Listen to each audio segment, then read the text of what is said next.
कहा कि विज्ञान हिंदू ऋषियों से पीछे है।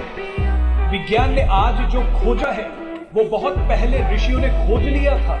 ओम शाश्वत ध्वनि है। ओम ध्वनि ब्रह्मांड में हर जगह मौजूद है।